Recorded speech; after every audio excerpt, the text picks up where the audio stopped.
അങ്ങനെ team India തുടർച്ചയായ 2 പരമ്പര തോൽവികളുടെ വക്കീലാന്നല്ല തോറ്റു. തുടർച്ചയായ 2 പരമ്പര തോൽവികളാണ് ടീം ഇന്ത്യ ഏറ്റുവാങ്ങിയത്. അതിലൊരു ടീമിനോട് നോക്കി എന്ന് പറഞ്ഞാൽ ഭയങ്കര മോശമാണ്. അയർലൻഡായിട്ടാണ്. 2 മത്സരങ്ങളടങ്ങിയ പരമ്പരയാണ് അയർലൻഡ് അതിന് 2-0 തോറ്റത്. അതിനുശേഷം ഇന്ത്യ ഇംഗ്ലണ്ടിലേക്ക് വന്നു 5 T20 മത്സരങ്ങളുടെ പരമ്പര കളിക്കാൻ വേണ്ടിയിട്ട്. അതിൽ ആദ്യ മത്സരം തോറ്റു. 2ാം മത്സരം മഴ കാരണം കൊണ്ട് ആദ്യ ഇന്നിങ്സ് മാത്രമാണെന്നുള്ളൂ, പിന്നെ വാഷ് ഔട്ടായി. 3ാം മത്സരം തോറ്റു. അത് 120 മേലെ റൺസിന് ഇന്ത്യ തോറ്റു. ചാമ്പ്യൻ ടീം തോറ്റു. 4ാമത്തെ മത്സരത്തിൽ 9 വിക്കറ്റിനാണ് ഇന്ത്യ തോറ്റത്. 4ാമത്തെ മത്സരം നടന്നത് ഇന്നായിരുന്നു. 158 റൺസാണ് ഇന്ത്യക്ക് എടുക്കാൻ സാധിച്ചിട്ടുള്ളൂ.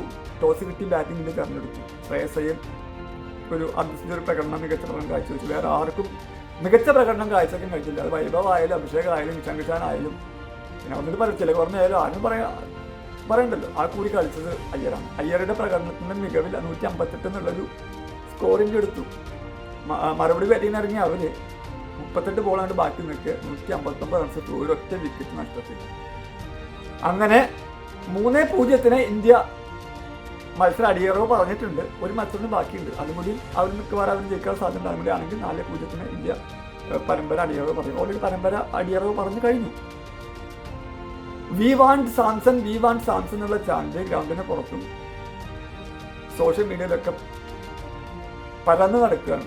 എന്നിട്ട് പോലും സഞ്ജു സാംസന് അവസരം കൊടുത്തില്ല എന്ന് പറയുമ്പോൾ ഒരു 3 മാസം മുമ്പ് നടന്ന 3-4 മാസം മുമ്പ് നടന്ന വേൾഡ് കപ്പ് വിർച്വൽ ക്വാർട്ടർ ഫൈനലിൽ വെസ്റ്റ് ഇൻഡീസിനെതിരെ കളിച്ച സഞ്ജു സാംസൺ, മികച്ച പ്രകടനം കാഴ്ചവെച്ച ഇന്ത്യയെ ജയിപ്പിച്ച സഞ്ജു സാംസൺ, സെമി ഫൈനൽ ഇംഗ്ലണ്ടിനെതിരെ മികച്ച പ്രകടനം കാഴ്ചവെച്ച സഞ്ജു സാംസൺ, ഫൈനലിൽ ന്യൂസിലാൻഡിനെതിരെ മികച്ച പ്രകടനം കാഴ്ചവെച്ച സഞ്ജു സാംസന് ഒരു 2-3 മത്സരങ്ങളിൽ റൺസ് എടുത്തില്ല എന്നുള്ള പേരിൽ പുറത്തിരുത്തുന്നു.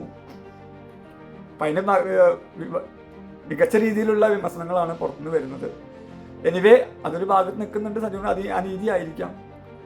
എനിവേ പിന്നെയും പരമ്പര തോറ്റിരിക്കുന്നു. ഇപ്പോൾ ശ്രേയസ് അയ്യർ ക്യാപ്റ്റനായിട്ടുള്ള ആദ്യത്തെ 2 പരമ്പരയും അങ്ങനെ ഇന്ത്യക്ക് നഷ്ടമായിരിക്കുന്നു. ഞാനത് ക്യാപ്റ്റനെ കുറ്റം പറയില്ല. പുതിയ ക്യാപ്റ്റനാണ്, പുതിയ രീതികൾ വരണം, അങ്ങനെയൊക്കെയാണ്. പക്ഷേ ടീമിൽ നടത്തുന്ന ചില മാറ്റങ്ങൾ, അത് ചിലവരെ മാത്രം ലക്ഷ്യം വെച്ചുകൊണ്ടുള്ള മാറ്റങ്ങൾ, സഞ്ജുവിനെ മാത്രം വെച്ചുകൊണ്ടുള്ള മാറ്റങ്ങൾ. വേൾഡ് കപ്പിൽ ഒരു മര്യാദക്കൊരു കളി ആ കൂടി അഭിഷേക് ശർമ്മ മര്യാദക്കുള്ള കളി കളിച്ചത് എൻ്റെ ഓർമ്മ അനുസരിച്ചിട്ട് ഫൈനലിൽ മാത്രമാണ്. എന്നിട്ടും അഭിഷേക് ശർമ്മയ്ക്ക് ഇപ്പോഴും ടീമിൽ സ്ഥാനമുണ്ട്. തിലക് വർമ്മ വളരെ ഉഴപ്പം കളി കളിച്ചിട്ട് ഇന്നത്തെ കളിയിലും 7 ബോളിന് 13 റൺസിൻ്റെ ഔട്ടായി. എന്നിട്ടും തിലക് വർമ്മയ്ക്ക് ടീമിൽ സ്ഥാനമുണ്ട്. പക്ഷേ വേൾഡ് കപ്പിലെ മാൻ ഓഫ് ദ സീരീസ് ആയി, അതും വെറും 5 മത്സരങ്ങൾ കളിച്ച് മാൻ ഓഫ് ദ സീരീസ് ആയ സഞ്ജു സാംസൺ ടീമിൽ ഇടമില്ല. അപ്പോൾ എന്തുകൊണ്ട് ആരെ ലക്ഷ്യം വെച്ചിട്ടില്ലെന്ന് ഏതാണ്ട് മനസ്സിലാവും. എനിവേ അടുത്ത മത്സരങ്ങളും ജയിച്ച് വൈറ്റ് വാഷ് എന്ന നാണക്കേടിൽ നിന്ന് രക്ഷപ്പെടട്ടെ എന്ന് മാത്രമേ നമുക്ക് ആശിക്കാൻ പറ്റുള്ളൂ. അല്ലാണ്ട് ഇപ്പം എന്താ പറയുക, 2028 വേൾഡ് കപ്പിന് മുമ്പായിട്ട് മികച്ചൊരു ടീമിനെ കെട്ടിപ്പടക്കാൻ ശ്രേയസ് അയ്യറിന് കോച്ചിങ് ഗോവിന്ദൻ നമ്പറിന് സാധിക്കും.